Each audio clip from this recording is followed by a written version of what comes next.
What if Shakespeare went to high school, wore leather jackets, and blasted rock music? That's exactly what 10 Things I Hate About You delivers. Released in 1999, this teen rom-com isn't just another high school love story. It's a clever, modern twist on the Taming of the Shrew. But instead of castles and corsets, we get lockers, prom drama, and one of the most iconic bad boys in movie history. Let's dive in. We start at Padua High School, a place where social hierarchy is everything. On one side, you've got Bianca Stratford. She's popular, pretty, and every guy's dream. On the other, there's her older sister, Kat. Kat is smart, sharp, and completely uninterested in fitting in. She doesn't care about popularity. She doesn't care about dating. And she definitely doesn't care what anyone thinks. Which makes her a problem. Because their strict father has one rule. Bianca can't date until Kat does. Yeah, good luck with that. Enter Cameron, a new kid who instantly falls for Bianca. But there's a catch. He can't date her unless Kat gets a boyfriend. So what's the plan? Simple. Find someone crazy enough to date Kat. That's where Patrick Verona comes in. Mysterious, rebellious, slightly dangerous. Rumors about him range from he lit a state trooper on fire to he ate a live duck. No one really knows the truth, but one thing's clear.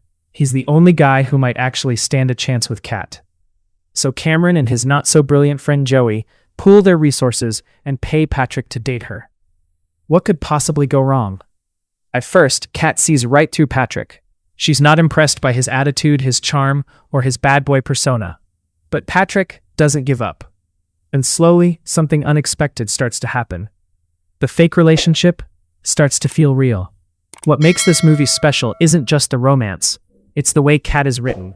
She's not the typical mean girl who needs fixing. She's layered. She's guarded because she's been hurt. She's independent because she refuses to compromise herself. And as Patrick gets closer to her, we start to see the real Kat. The vulnerable, funny, deeply human side she keeps hidden. And then comes that scene. You know the one. Patrick standing on the school bleachers, singing "Can't Take My Eyes Off You" in front of everyone. It's bold, it's ridiculous, and somehow it's perfect. Because for the first time, it feels genuine. Not a scheme, not a deal, just a guy trying to win over a girl he actually likes. But of course, the truth doesn't stay hidden forever. Kat finds out she was part of a deal, and just like that, everything falls apart.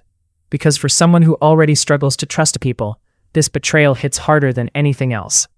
And then comes the moment that defines the entire film.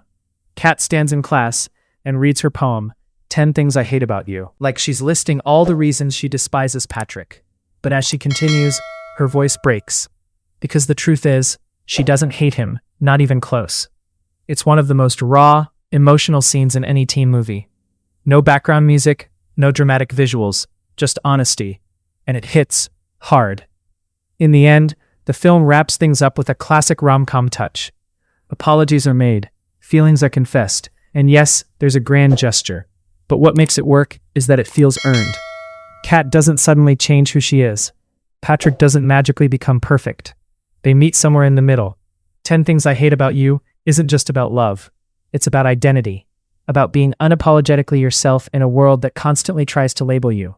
It's about trust, vulnerability, and the fear of getting hurt. And maybe that's why, even decades later, it still resonates. Because beneath all the humor and high school drama, it tells a very real story. So the next time someone says it's just another teen rom-com, remember this. Sometimes the simplest stories leave the biggest impact.